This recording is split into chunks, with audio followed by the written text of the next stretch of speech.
Welcome back to Birds of a Feather. This is your daily Baltimore sports podcast. My name is Nathan Stroud, and today we're going to be going over and talking about the official game preview for the Ravens-Bengals game tomorrow night on Thanksgiving Day primetime. This is the final slated primetime game of the year for the Ravens.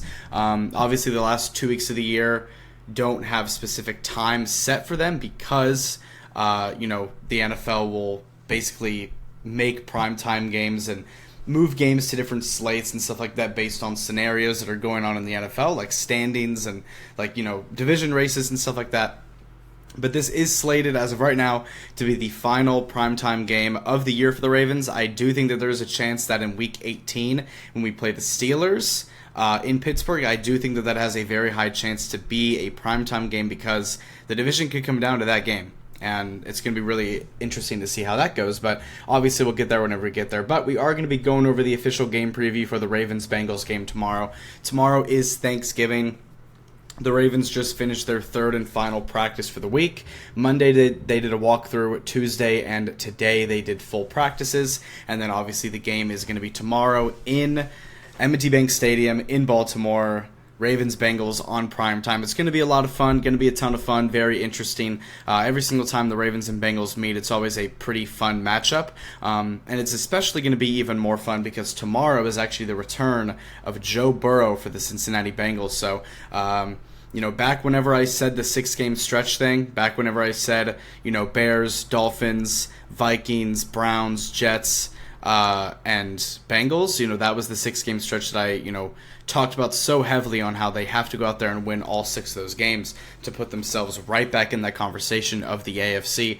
And just especially with the division, like before we play the Steelers, because we do play the Steelers next week in next week's game. But for right now, obviously, we do play the Bengals tomorrow. And whenever I was talking about the 6-game stretch, I didn't even think that it was a possibility that Joe Burrow could be back for this game. But over the past couple of weeks, there's been obviously reports from him and just from the team in general that he is ahead of schedule, and the Bengals actually did officially activate him to the roster today, and he is officially going to be playing tomorrow for the Cincinnati Bengals. But the Bengals are dealing with a couple of major injuries, while the Ravens are kind of getting a little healthier right now. So in terms of the injury report stuff, it is kind of in our favor a little bit. Bengals are missing 2 key guys in T. Higgins and Trey Hendrickson, so we might as well go out there and just triple team Jamar Chase because we know how badly he has killed the Ravens in the past. But I quickly do want to go over the Ravens injury report heading into this game tomorrow.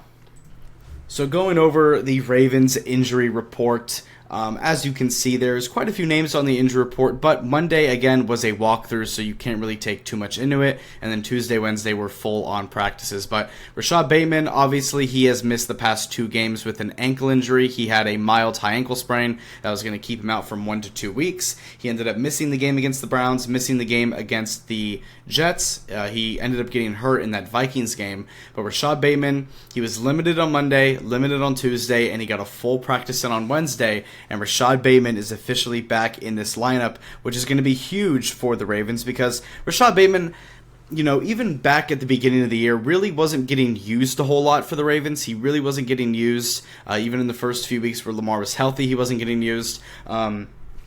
And it's been a very underwhelming season for Bate because we did just give him an extension over the offseason and he hasn't really done much with it. Obviously, he missed the past 2 games, but this is going to be really big because, in my opinion, there has been a pretty big problem for the Ravens in terms of getting guys open and just having like another weapon on the field other than Zay Flowers to catch the ball because again, whether it's Lamar Jackson not being able to find the reads recently, whether he's in his own head, or whether it's the offensive line just collapsing and not letting the play develop, or whether it's the fact that Zay Flowers is the only one making a lot of moves and guys like Devontae Walker, DeAndre Hopkins, Tylan Wallace, guys like that, and the tight ends, whether those guys aren't getting open, Whether it's the offensive line, whether Lamar's in his own head, the receiving work and the pass game has not been there at all the past few weeks.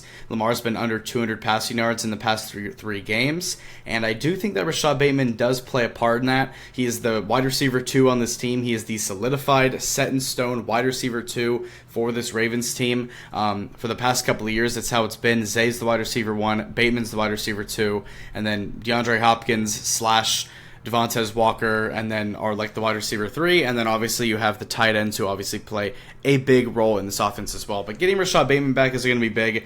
It's just going to be more for the defense to worry about, and it's just going to make more guys open. It's going to make the tight ends hopefully be more open. Going to make Zay Flowers hopefully have less pressure on him, and Rashad Bateman's going to be able to go out there and do his thing as well. So getting Bateman back is a huge return. So welcome back, Rashad. Hopefully he can go out there tomorrow and maybe catch a big deep ball touchdown that we've seen him done multiple times before with Lamar. Next up is Taven Bryan, D-tackle, didn't practice all week. He is going to be out for the game. Kyle Hamilton, and this is someone that I want to talk about because, man, Kyle Hamilton is an absolute... he's inevitable, man. He is inevitable. Kyle Hamilton was dealing with that ankle injury at the end of this past game against the Jets. He was dealing with an ankle injury, had to get walked off the field, had to get helped off the field. He left the game, went back to the locker room, and it was looking bad for Kyle Hamilton because obviously Kyle Hamilton is legitimately the heart and soul of this defense. He is in the middle of everything. He plays every position on defense, and he's someone who, even if you go back and listen to the commentary of the last game, he was being recognized as someone who should be in that Defensive Player of the Year conversation, and I fully 100% agree with it. Kyle Hamilton is a one-of-one talent in the NFL. He plays safety unlike anyone else. He plays every single position on the field. We know how valuable he is. Obviously, we just gave him the extension to be the highest-paid safety in NFL history. So, again, Kyle Hamilton, an absolute beast, but he's so valuable to the defense that if Kyle Hamilton isn't out there, the defense... it's very clear that it kind of just collapses. You go back to the Texans game where Kyle Hamilton didn't play. And again, there was nobody that played in that Texans game, to be fair. We had a lot of guys hurt, but not having Kyle Hamilton, the defense just collapses because we rely on Kyle Hamilton to do so much. Maybe that's part of the reason why he gets hurt, a little bit, but at the end of the day, he is an absolute beast. It was looking like he, again, had to get helped off the field in the game against the Jets. Went back to the locker room. It was looking really rough because, again, this was a short week leading up to the Thursday night game against the Bengals, so it just didn't really feel possible that Kyle Hamilton was going to be out there. And then we learned from John Harbaugh that it was not a major injury. He doesn't practice Monday, gets in a limited practice on Tuesday, gets a full practice in today, and Kyle Hamilton is officially active for the game tomorrow. Just an absolute beast, an absolute guy. And again, shout out to Kyle Hamilton, an absolute monster. Going to be out there when it was looking not likely that he was going to play. Here he is, not on the injury report. Not even a questionable tag. He's not even on the injury report. We know how badly he wants to play, so he's going to be out there, which is going to be great. Justice Hill, dealing with a neck injury. Monday he was good, but I guess he got injured in practice on Tuesday. Didn't practice on Tuesday, didn't practice on Wednesday, and Justice Hill is actually going to be out for the game tomorrow. So that's just going to mean more Keaton Mitchell touches, which, to be honest with you, is kind of better for the Ravens. Obviously, we love Justice Hill. We love what he brings to this team in terms of being a receiving back. But Keaton Mitchell has been a very explosive burst of energy for this Ravens offense, and sometimes where they really need it, and sometimes where this Ravens offense has been really slow and really sloppy. Keaton Mitchell's speed and explosive burst has really been a breath of fresh air for this Ravens offense. So seeing more Keaton Mitchell is going to be good. Obviously going to be the RB2 behind Derrick Henry, but Justice Hill not going to be playing. Hopefully he's going to be good. Lamar Jackson, again, we've talked about this before, how he usually doesn't practice the first day of practice during that week. And, going back to training camp, remember he was dealing with that foot injury that he didn't practice with one day, but that wasn't anything too serious. But obviously he dealt with that hamstring injury. He dealt with the knee soreness that one time. Then he dealt with a little ankle injury where he didn't practice. And now apparently he's dealing with a toe injury as well. So Lamar Jackson just continues to, I guess, suffer a different injury every single week. I don't know if this is just on here just to kind of clarify why he's missing. But it's been a little weird because the past 3 weeks he hasn't practiced in the first day of practice all during any of those weeks. This week it was a toe, last week it was an ankle, and the week before it was knee soreness. So, again, I understand not having Lamar Jackson go out there and go full force in practice because, again, you want to protect your franchise quarterback. But it is a little bit concerning, and we talked about it in the last episode where we recapped the game on Sunday where Lamar Jackson doesn't necessarily look healthy. You can tell whenever he wants to make plays in the pocket, run around in the pocket, do his thing, and extend plays. He hasn't been able to do that as well, and he also hasn't been able to take off and use his legs as well. So hopefully he gets better. Hopefully it just gets better as the season goes on, as he gets more healthy. But the whole DNP thing on Monday is not anything that I'm worried about. So hopefully he is 100% good to go. Travis Jones did get Travis Jones, who has been not necessarily fully healthy over the past few weeks. He didn't play on Monday from an ankle injury. He was limited on Tuesday and then got on a full practice on Wednesday. So Travis Jones is going to be available, which is going to be big. Keon Martin with a rib injury. He was dealing with that rib injury for the past couple of weeks, but he is officially back and good to go. So Keon Martin's good, and Ronnie Stanley is also good as well. So the only players that are going to be listed as out are Justice Hill and Taven Bryan. Everyone else is good to go. Again, there's zero excuses to lose this game. We are pretty fairly healthy, other than obviously the Matabika injury, but I'm not even going to bring that up because he's not going to play the rest of the season. But with the Bengals, from what I know, they're going to be missing Trey Hendrickson, who obviously you go back to last season, led the league in sacks. He was incredible. He's going to be missing. I think he's been out for the past couple of weeks, but he's not going to play tomorrow. And then T. Higgins, dealing with a head injury, he is also not going to be playing tomorrow. So the Bengals don't have their true wide receiver 2 in T. Higgins. It's going to be Joe Burrow, Yoshi Voss, and that's it in terms of the pass catchers in the Bengals offense. But they do get Joe Burrow back, which is obviously a big gain for them. But I do want to just go over the preview of this game and kind of some things to look out for. So looking here at the game preview, obviously the Bengals dealing with some injuries. No Jermaine Burton, no Taj Brooks, no Trey Hendrickson, no T. Higgins. We obviously know that Justice Hill and Taven Bryan are out for the Ravens, but everyone else is pretty much good to go tomorrow.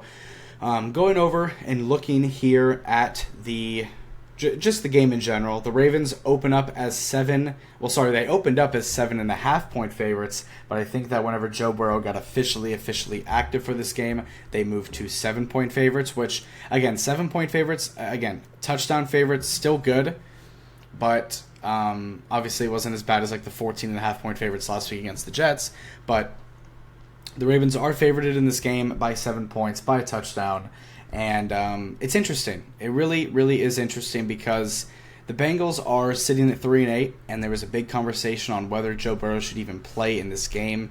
There were some Bengals fans that didn't want him to play, and just in general around the NFL community, just people really questioning whether Joe Burrow should play or not. Because again, this Bengals team, their season is over unless they win out.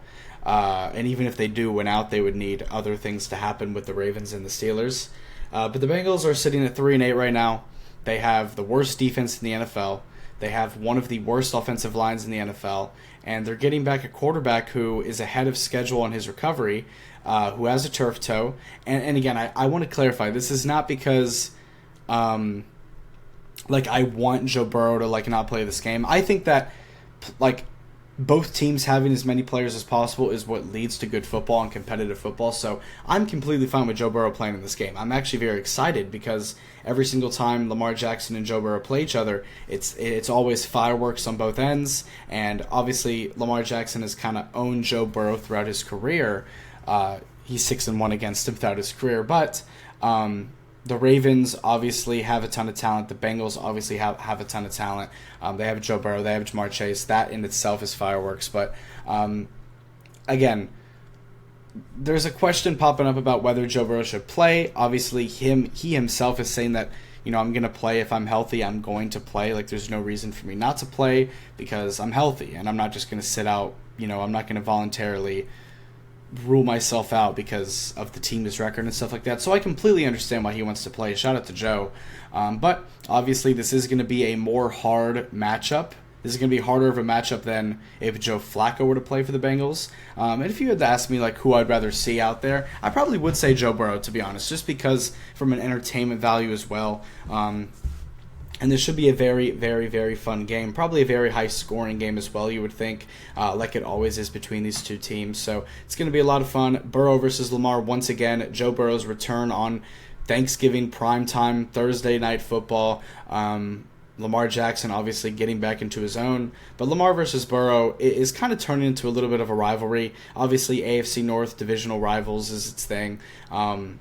And Lamar Jackson has kind of owned Burrow throughout his career, so I don't really know if it's a rivalry, but they always definitely put on some really, really great games between the two teams. So it's going to be a lot of fun tomorrow. Super, super, super excited. And again, it's Turkey Day tomorrow. You know, it's Thanksgiving. It's a great time, and to kind of close out the Thanksgiving night, you got Ravens Bengals on NBC primetime Thanksgiving night. So hopefully the Ravens are going to be the ones eating the turkey at the end of the game on that platter that they give out with all the nice Thanksgiving foods and stuff like that. The tradition that the NFL does on Thanksgiving. So hopefully the Ravens are the ones eating that turkey at the end of the game.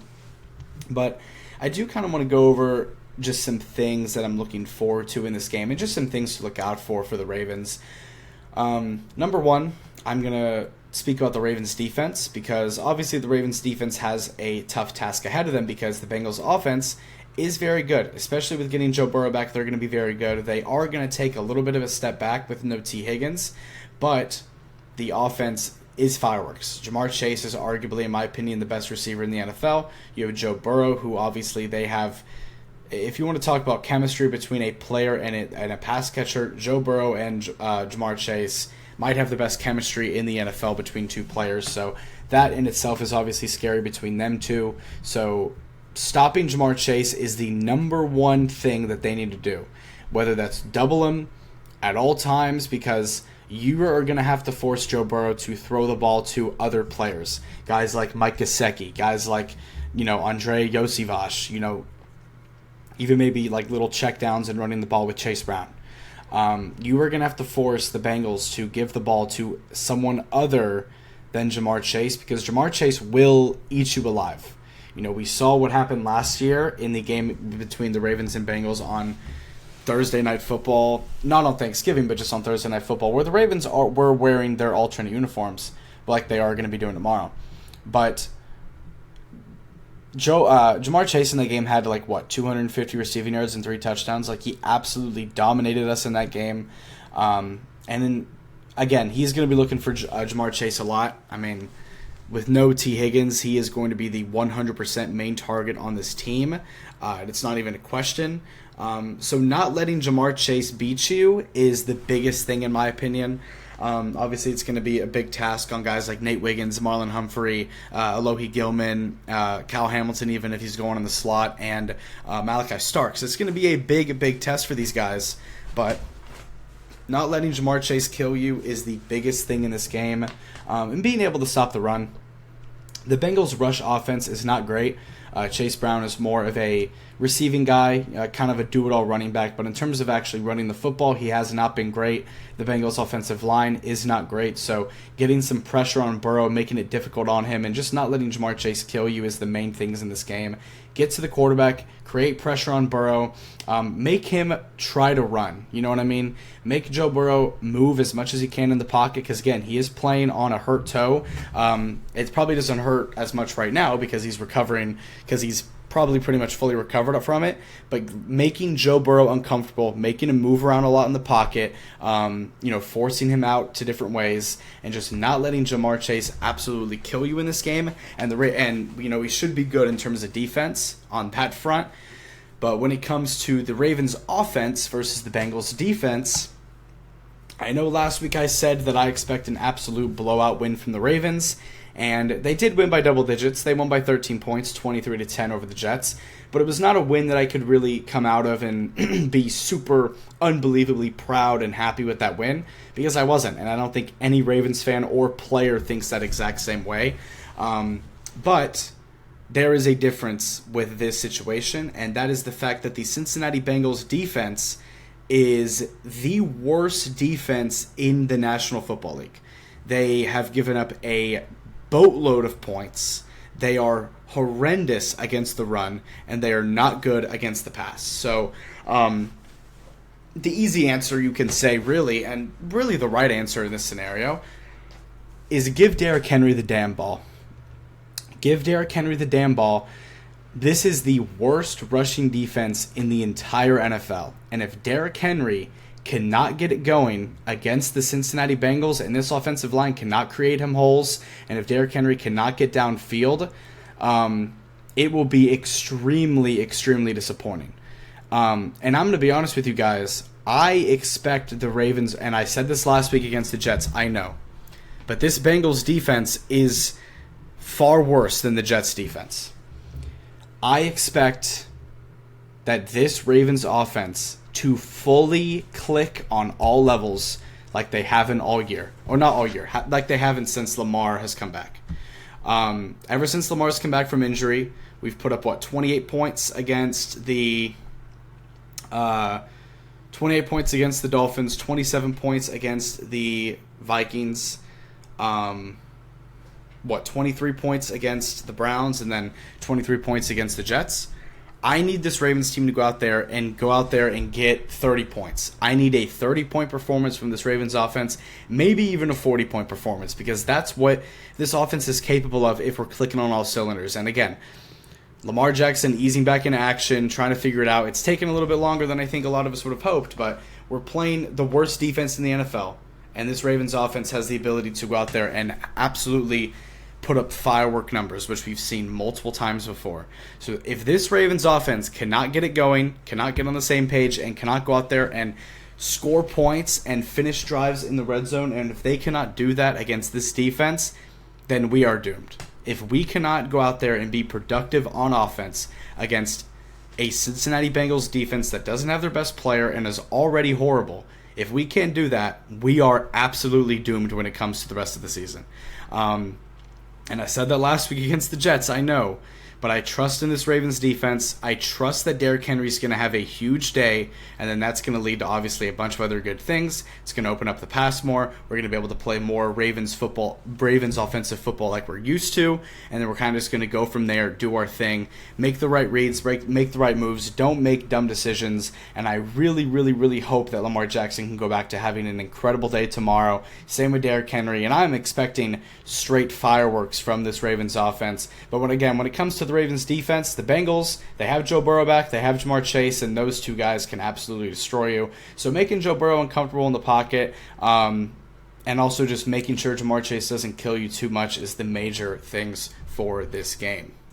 But again, thank you guys so much for tuning into and listening to this episode of Birds of a Feather. If you like this content, make sure to subscribe on YouTube, follow up on Spotify, make sure to click the link in the bio to check out the Twitter and the Instagram. Again, check out the Twitter. I live tweet and live post everything going on with the Ravens and Orioles. Make sure to give that a follow. Obviously, haven't really talked about the Orioles much, but whenever there is a free agent move, another major free agent news regarding the Orioles, obviously we're going to go over that. But tomorrow is Thanksgiving primetime game between the Ravens and Bengals. Going to be a lot of fun. Going to be doing a post-game recap of that after the game, so make sure to look out for that tomorrow. And again, I'll see you guys tomorrow. You have Greatest Deals Day. Have a great Thanksgiving tomorrow, and I'll see you later. You have Greatest Deals Day. Go O's, go Ravens, and I'll see you later. Peace out.